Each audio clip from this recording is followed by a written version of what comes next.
We are glad you're back, and we are joined as always by Greg Engert, Beer Director for the Neighborhood Restaurant Group of Food and Wine Sommelier of the Year. The group includes GBD and Iron Gate in DuPont Circle, also Rustico in Alexandria and Ballston. I was at Rustico in Alexandria recently.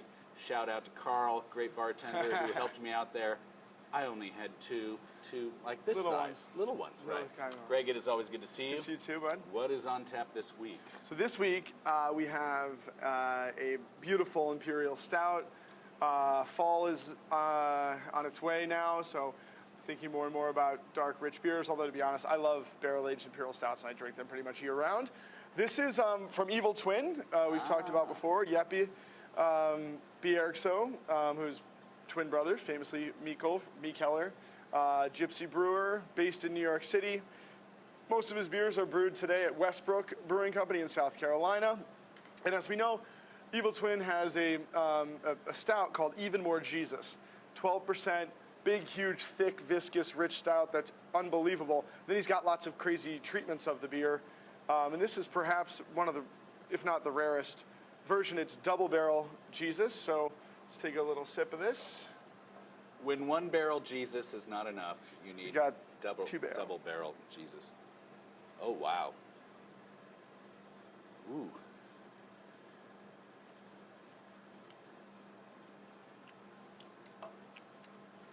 That's phenomenal. It's awesome here. Yeah, it's great. Jeez.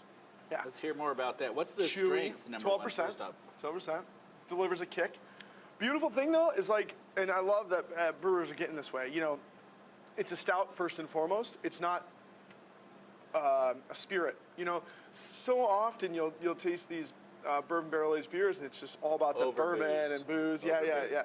This, it's there, but it's just one element, just like the malt's are an element, the yeast character's an element, the alcohol's an element. Everything's there. It's delicious.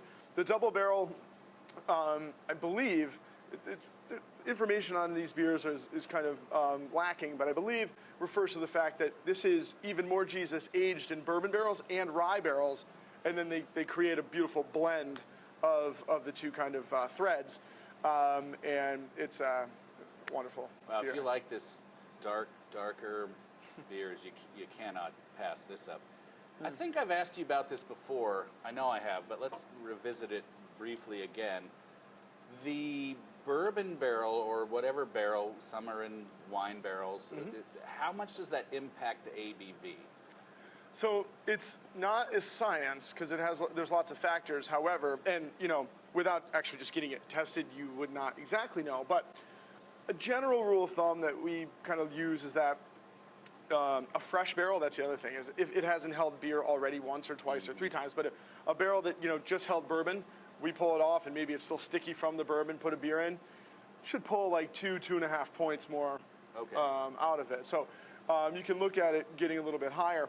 I'm not sure if this one still is called 12% by volume, so I imagine it probably is that. You know, again, if the more we're using barrels that have held beer before, the more we're blending with fresh versions of the same beer, the more we're kind of knocking that down. But you can expect some increase for sure. But the beer itself, if it hadn't been in a bourbon, any kind of barrel, would be 8, 9 already, right? I would think so, but in fact, but the regular Even More Jesus, which is the base of this beer, is around 12%. So it's a good question. I'm not really sure. It doesn't taste. It's strong and it's got some kick to it, but it doesn't taste like it's 16% or anything. Once in nearly 4 years, I've stumped him for the first time. Not really. I think there might. I'm hoping that it's not a label issue, actually. Boy, Rich, what would you pair this with?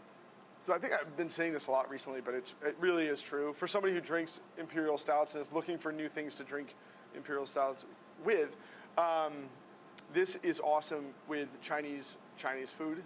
It's like, I love barrel-aged Imperial Stouts with Chinese food. I may be crazy, but if you think about... well, you're crazy, but not... but not about this one, yeah. And my fiance, Kelsey, loves Chinese food, so I end up having to put these two together from time to time. Like, think of like the flavors of soy, that kind of umami richness. Yeah. You can see how that would go so nicely with this. Then that big tang, earthy kind of tang of garlic with the roasty flavors is delicious. Sesame nuttiness, excellent with this.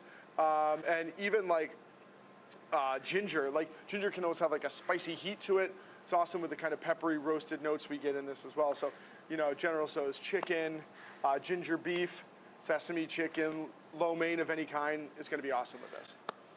But a pepper-encrusted New York strip, wouldn't that be good too? Oh, it'd be awesome too. Yeah, absolutely. Right. But if you spent enough money, all the money on this already, maybe some takeouts in order. That's excellent. Greg, thank you as always. Thank you. Everyone, please always do drink responsibly and be sure to bring your thirst next time for another Beer of the Week.